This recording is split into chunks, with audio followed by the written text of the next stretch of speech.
Hello, Jets. Ooh-wee. Let's talk about testosterone. My name's Dr. Kefferputz, and I'm pretty passionate about this topic because I tripled up my own using natural ways, and I want to help you do the same thing. First of all, you might want to wonder, why is testosterone so important? Well, you got testosterone receptors from the tip of the toes to the top of your head. It affects your vocal cords, your muscles, your bone, your sperm development, your nervous system, your cholesterol, your oxygen uptake, your blood sugar levels. I mean, you name it, it's there and it'll do it for you. And one thing I'm kind of curious to ask you is, do you know what your dad's testosterone levels are like? Hell, has a doctor ever asked you that? Because it accounts for about a 40 to 70% variation, that genetic inheritance. So if your dad has low testosterone levels, it's very likely so do you. And that's enough of a reason to go get yourself tested and see what's up. Now, you might also wonder, why does testosterone drop as we get older? And that's not entirely true. I wouldn't say it drops, it's just it's not as available. And the reason it's not as available is because we have high testosterone when we're younger because it helps us protect our realm. It helps us be better kings around our sovereign right to rule our lives. So whether we're in competition with other people, whether we're dominating, whether it's our physical fitness or defense or reproductive success, testosterone, well, it paves the way. But excessive testosterone, as you know, can also lead to some aggression, some angry irritability. And that can put you at risk for more injury, more fights, more danger, more energy expenditure. And that'll compromise your long-term survival. And it is the exact reason you don't see grandpa picking a fight. No, that's not evolutionary safe. We don't want grandpa picking fights. We don't want grandpa mating either. We don't want grandpa bringing more kids into this planet because grandpa can't likely protect them. But what we do want grandpa around for is his safety and to also help support raising our children. And that's why testosterone doesn't become as available. Now, before we get into what you can do naturally about it, I think it's really important that you understand how to test. Because if you don't test correctly, everything you do is kind of useless, right? You're not looking at apples for apples here. You got to make sure to cut out as many variables as possible. So let me lay it to you straight. One, you want to be fasted, at least 10 hours. And that's because blood sugar has a very important implication with testosterone. You eat some sugar, your testosterone is going to dip. Two, when you're young, you have a diurnal variation. There's rhythm. That means you have high testosterone in the morning, low testosterone in the day. Now, as you get older, that variation kind of becomes more flatline, but we don't know that for you, especially because I think it has much less to do with chronological age and much more to do with biological age. And it's because I see 60-year-olds with great testosterone, and I see 30-year-olds with awful testosterone. There's something to be said here. But the point is, get tested at the same time. In the morning, in a fasted state, under the same circumstances. That means you want to have a good night's sleep. You don't want to ejaculate or have exercise in the morning or have a coffee in the morning or whatnot, right? You want to make it under the same circumstances every single time. You also want to make sure that you're not sick. If you feel terrible, if you have a chronic infection, an acute infection, a cold, a COVID, whatever it is, you're going to be inflamed. And if you're inflamed, your testosterone levels are going to drop. That's also the case if you have a chronic condition, right? If you've got rheumatoid arthritis or Hashimoto's or whatnot, it's going to impact your testosterone levels. Just be mindful of that when you get tested. Also, you want to get comprehensively tested. That means you want to check as many parameters as possible. And yes, a serum testosterone is going to be the way. Total testosterone is going to tell you what's most applicable, right? It'll be pretty good. But if you want to get comprehensive, which is usually what I'd recommend, especially when you're older in life, then you want to see what's actually bioavailable, right? Bioavailable testosterone. Who's actually there doing the work? Because there's something called SHBG, sex hormone binding globulin. It's a promiscuous little protein. It likes to sleep around with other proteins. So you can have a great workforce. But if they're getting laid all day, then no one's going to work. Ain't shit getting done. That's exactly what happens in your body. And as we get older, that SHBG, sex hormone binding globulin, raises, which lowers our available testosterone.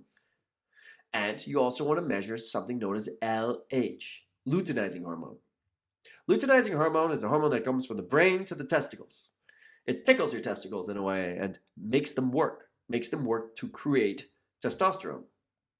One thing to note, and the reason why we test LH, is we want to see if your brain is stimulating your testicles. Because if it's not, it tells us either A, you haven't been using your testicles enough, or B, you've got a lot of levels of testosterone or estrogen in your blood, which creates a feedback mechanism. It's in a way that the brain is always scanning your body, making sure you're in homeostasis, in balance. It's balancing, a verb, right? Always balancing. And if you've got super high levels of testosterone and or estrogen, it sends a signal to the brain, oh, you know what? He's got enough going for himself. Please do not activate these testicles. And so we have low levels of LH. So we want to see where you're at and what you're doing with it. So keep that all in mind. Now, let's get into some fundamental lifestyle factors. First of all, you want to lose weight. I repeat, you want to lose significant weight. I'm talking body mass index. I'm talking several units of body mass index dropping. This study here showcases to you that as your BMI drops, your testosterone levels raise. And that's because when you're overweight, not just do you have more fat tissue, and this fat tissue carries an enzyme called aromatase. And aromatase converts testosterone into estrogen. See the picture? You can have high estrogen levels because you're overweight. And that estrogen attacks the brain, or influences the brain to not create more LH as a result of that. Let alone, you're not motivated to exercise either. You're gonna have more sleep apnea as well, right? So now you're not sleeping deeply. It's become this vicious snowball effect with weight. It causes insulin resistance, and I just told you how much blood sugar is a very key important ingredient. So let's jump into that next. Nutrition. You don't want to be eating sugar all the time. You want to keep a nice plateau of blood sugar that keeps your insulin nice and chilled out. Anytime you got spikes through candies or simple carbohydrates, or even going through dips, crashes, which coffee can often induce, that's stressful for the body. And your body loves consistency. Your body loves to know what to predict. It loves to know when you eat, when you go to the bathroom, when you socialize. We call that Zeitgeber. Zeitgeber is a time cue. It's a German word for time giver. And if you honor those time cues, I'd say your whole nervous system is a whole lot better for it. Let alone sleep. Yes, sleep's super important. There's a study that showcases you take a bunch of healthy young males in their 20s and you restrict them to 5 hours a night of sleep, their testosterone will drop by 15-20%. That's pretty significant because to show an impact in testosterone therapies, to showcase efficacy, you need to be above 20% at least, right? Got to rule out placebo on that too. So that's a big, big piece. Sleep, and I'm not just talking quantity, although in this study that's the case, but also like the quality of your sleep. Like I think if you're a parent and you're waking up 3, 4, 5 times a day because you got kids like a Russian roulette going through your bed, you're not gonna be getting deep sleep for a matter of fact. Now, we're just gonna cycle back to nutrition for a second. There's also some micronutrients. So little itty bitty nutrients that are super important for your testosterone function. So like zinc, we always say zinc for the dink. Magnesium, that's a big one. There's some correlation with insulin growth factor, so growth hormones. Vitamin D, that's a big one. Man, vitamin D, the fact that we call it vitamin is a misnomer. It should be called that. It's a hormone. It is so important, and living in Canada, which is up in the north, let alone Europe, is mostly north. We live in temperate climates, and it doesn't matter if it's sunny outside. If you're not getting sun, you ain't getting vitamin D. And if you have pigmentation, if you're brown or black, it's going to be even harder for you to get vitamin D. And low vitamin D levels are correlated with low testosterone. So you want to make sure to get your vitamin D tested and or take vitamin D, which is thankfully just freely, well, not freely, with a cost available at your nearest nutritional store. As part of that nutrition, I also want to say that alcohol, cannabis, drugs, MDMA, cocaine, amphetamines, I'd say in general. So I don't know. I might be bold with saying this, but like a lot of ADD medications might play into that as well, are going to impact your testosterone function. Smokers, for sure, as well. It's going to impede that. Anything that's going to kind of mess with your neurotransmitter axis is going to impede your testosterone function. And of course, the biggest of it all is if you take testosterone or anabolic hormones for that reason, because you're essentially making your body lazy and creating its own, which is what causes your testicles to shrivel and die off, which is why I'd never recommend a man to take testosterone replacement therapy when he's a young man. There's a whole many things that you can do before you start going down that route. Whew, take a breath for that. Now, certainly when we talk about medications, also consider antidepressants and whatnot. They can play a role as well. Now, exercise. This is a real key important ingredient. It is so important.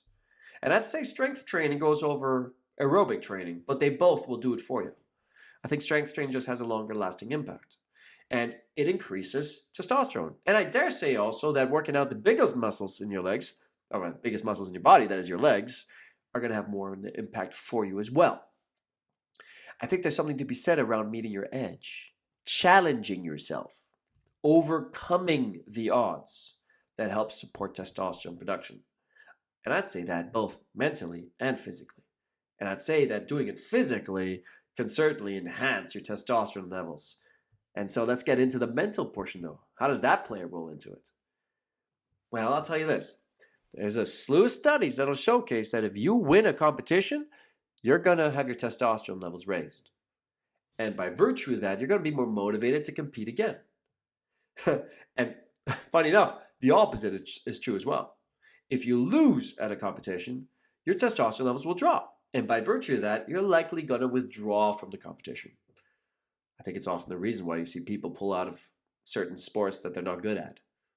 And why some people that are really good at a sport will continue to compete in that. Now, that's extrinsic motivation. I know something that has a longer lasting impact. And it's quite a virtue, and that's intrinsic motivation. Competing against yourself. Right?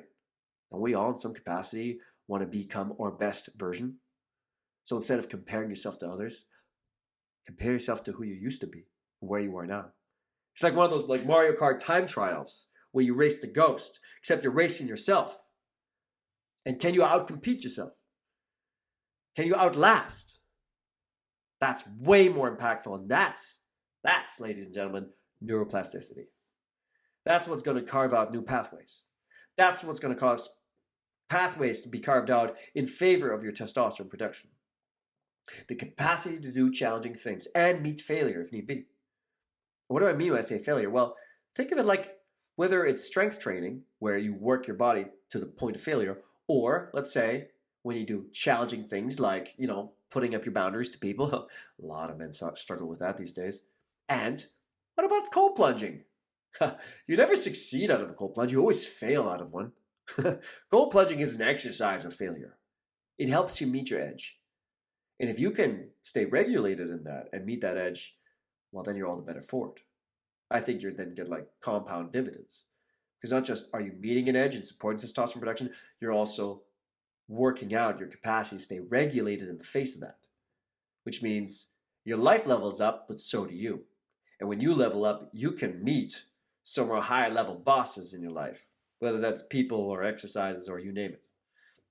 So simply put, challenge yourself. Now, as part of that, you might notice that there's this like general thread of boundaries that I'm kind of playing into. And that's because boundaries are very important. And anger, which is a very overwhelming emotion and highly dysregulating because it's so powerful, is strongly tied to boundaries. It's about speaking your mind, drawing the line in the sand, the red line. You will not cross this. It's very challenging for men to do that these days. And often, anger helps us do that. But I'm talking about a clean, sacred anger. The ability to be assertive and speak your truth, non-negotiably. That's clean. That's something another man and or a woman and or a child can trust. When you're very firm as a parent with your child's going to be like, yeah, I'm not going to do that again. But you can also do that so lovingly and so with such certainty. I think that helps support testosterone. And this is the first evidence here that I'm showing of a research study. And it's the only one. And I think the more you get into the psychology of things, the more variables are involved because we are unique human creatures, right? We're all very unique in that perspective. But this study showcases that subjective experience of anger correlates to testosterone production. And we also know the reverse is true, that when you take testosterone, your amygdala is going to be more primed to see aggressors and respond in turn, whether you're being a defender or offender. So, what if you could channel that anger and practice feeling it without letting it consume you? Without getting into the dirty forms of anger where you hurt yourself like a masochist or hurt others like a sadist. Or the forms of anger where you speak your mind and the society shames you for it, right? We're used to that. A lot of men are scared of their own anger for that very reason. Maybe because they saw their old man be unhinged. Or they saw their mom having no anger at all, no ability to have boundaries, right? That's where we learned from.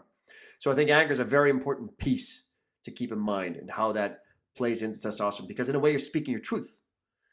You're standing for something. Standing in the face of something. And I think that's challenging in of itself. And that is helping support your neuroplasticity in supporting testosterone. Big piece of that. There's also the 7-day cycle. It's a funny little cycle, but you got to honor it. And that is that when a man ejaculates for 7 days, there'll be no rise. And then on the 7th day, there'll be like 165% or something like that increase above the peak, the median peak of his testosterone. So he's got the spike on the 7th day, and then it settles down. He won't have that spike again until he ejaculates again. And then it gets primed. So ejaculation is both, call it the precondition and the primer for this 7-day cycle to happen. So if you're into semen retention, if you're into maintaining your essence and chi from a traditional Chinese perspective, then there's something to be said to, if you are ejaculating, doing it once a week, right? Every 7 days, to utilize that cycle to your benefit. But there's got to be a whole lot more research to look into that deeply. And finally, I want to share with you that managing your stress is a key important indicator of good health. Now, you can't get rid of it. Right? Because stress is novelty. Stress is something that affects your ego. Stress is something you can't control. But there are some things you can't. So some things you can, like a toxic relationship, that toxic boss, that toxic marriage, that toxic job. You can cut that off. You can cut your losses. But there's some things you can't, right? There's some things that are in your circumstances that you got to handle, and you got to meet those stressors. So how are you going to meet them? Do you have the capacity to do that and support that? That is a very key important part of a distinction. I think that what makes someone be in total vitality, and someone that feels like they're a man of circumstances, that the circumstances in their life define them. It's not very strong boundaries. That's not a king mentality to help support your testosterone. So, ladies and gentlemen, I think I'd leave you with that. I'm over and out, and I'll drop you a video next time. Take care, guys.